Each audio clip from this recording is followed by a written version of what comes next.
Every time a flexible endoscope is used in a procedure, we are placing our trust in this almost invisible system. Hmm. We just assume that the instrument is safe. We rarely, if ever, think about the incredibly high-stakes process that happens behind the scenes to make it that way. It is probably the single most important factor in preventing healthcare-associated infections. There's really nothing else like it. And that's what we're doing today. This is a deep dive into endoscope reprocessing, Hmm. and we're pulling our information directly from, technical training materials. Right. Our goal here is to get past that simple assumption of, oh, they clean the scopes. Yeah. We want to really understand the absolute mastery of aseptic technique that's required. It's like a multi-step gauntlet that every single scope has to survive. Okay, so to get through that gauntlet, we have to start with the language, the definitions, because in this world, getting a word wrong isn't just confusing, it could be a fatal mistake. Absolutely. It's a whole hierarchy of cleanliness. So let's start there. What is the real difference between just cleaning something, disinfecting it, and then full-on sterilization? Okay, so these are the three pillars. Cleaning is purely mechanical. Mechanical. Yes. You're using detergent, friction, think brushing and flushing. It's about physically removing all that organic material and the microorganisms. But here's the key thing. Cleaning removes the germs. It doesn't kill them. It's the essential first step that prepares the ground for everything else. I see. So cleaning is basically clearing the battlefield, making sure there's nowhere for the enemy to hide when the real attack comes. That's a perfect analogy. And once the battlefield is clear, you escalate. To disinfection. To disinfection, exactly. Right. We're talking about killing. We're using a liquid chemical germicide Mhm. to kill the majority of organisms. So this takes out your vegetative bacteria, most viruses. But not everything. Right, and this is the critical distinction. Standard disinfection does not reliably kill bacterial spores. And the spores. They're the super tough ones, the armored tanks of the microbial world. They are highly resilient. And to deal with them, you need the final solution. Which is sterilization. That's the one. Sterilization is the process that kills all remaining microbes, and that specifically includes those bacterial spores. It leaves the item completely free of any viable life. It's total biological eradication. Okay, so removal, partial kill, and then total kill. That makes perfect sense.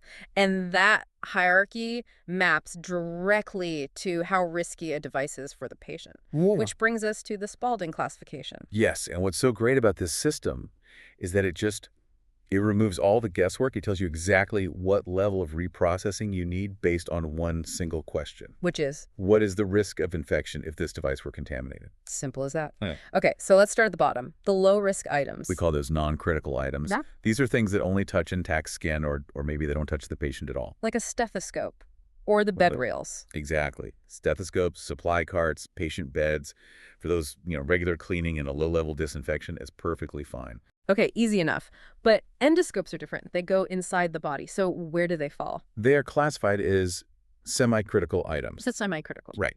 They make contact with mucous membranes, the mucosa, but, and this is important, they do not penetrate sterile tissue. And because of that contact with those sensitive membranes, they need a much higher standard. They require high-level disinfection, or HLD. So HLD is the gold standard for scopes. But Yep. that raises a question for me. If we know that HLD doesn't kill spores, and these are high-risk procedures, why don't we just sterilize everything? It's a great question. Is it about cost, or is it that the sterilization process itself would just destroy the scope? It's mostly the second one. It's a performance issue. These scopes have delicate optics, electronics, moving parts, and many sterilization methods, especially those using intense heat, would they'd melt them. So it's a trade-off. It's a trade-off. HLD gives you the best possible microbial kill while still preserving the very expensive, very delicate device. Which means that cleaning step beforehand becomes even more critical. Absolutely non-negotiable. Which brings us to the highest risk category, where there's zero tolerance for anything being left alive. The critical items? The critical items. These are the devices that are designed to penetrate sterile tissue or enter the vascular system. So think, biopsy forceps, injection needles. Things that breach the body's main defenses. Precisely. For these, you have to have full, guaranteed sterilization. You have to kill everything, including the spores. HLD is not an option. The risk dictates the protocol. Okay, that framework is crystal clear. Now, before we actually walk through the scope's journey, the sources really emphasize that all this technology is useless without proper documentation. That's right. These aren't just for filing. They're active safety tools. There are two main ones. What are they? First is the Material Safety Data Sheet, the MSDS. This comes with every single chemical used in the room. And what's it for? It's the safety blueprint for the staff. It tells them what the chemical is, its physical hazards, like is it flammable, and more importantly, the health hazards. You're working with powerful germicides, and ignoring the MSDS is how people get chemical burns or worse. It protects the technician. Yes. Hmm. And the second document protects the equipment. It's the manufacturer's instruction for use, or IFU. The IFU. Yeah. Every model of endoscope is a little different. They're incredibly complex. The IFU is the official roadmap from the people who made it. It tells you exactly how to use it and, critically, how to clean it. And if you ignore it, You're not just risking ineffective cleaning, you're almost certainly voiding the warranty on a device that can cost tens of thousands of dollars. okay, so definitions are clear, documents are in place. Let's walk the path. Let's imagine the reprocessing area is like a one-way street. Moving from dirty to clean, it starts right in the procedure room. And it starts with speed. The clock starts ticking the second that scope comes out of the patient. The first step is pre-cleaning, And this has to happen immediately. immediately, right there on the prep table. If you let any of that bioburden dry, it sets like concrete. Hmm. So you do an initial wipe down and flush to get the gross visible debris off. Got it. So after that initial wipe, the scope moves to the dedicated cleaning area. And the very first thing that happens there is a kind of make or break test. It is. It's the leak test. This is a pressure test. It's designed to find any tiny holes or tears in the scope's outer layer. Why is that so important? Because if fluid gets inside during cleaning, it can destroy the fiber optics.